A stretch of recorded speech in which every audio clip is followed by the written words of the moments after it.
ان 3200 سندھ کے نوجوانوں کو دیے جا چکے ہیں، اور اب نئی جو اسکیم آئی ہے نئی مراحت کے ساتھ ہماری امید یہ ہے کہ ان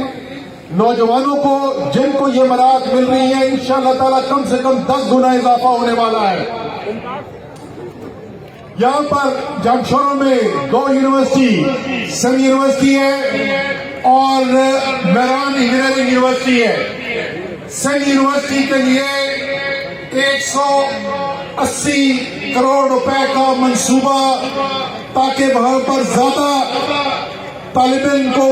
تعلیم دی جا سکے، زیادہ بچوں کو وہاں پر ایڈمیشن دیا جا سکے۔ 180 کروڑ روپے کا منصوبہ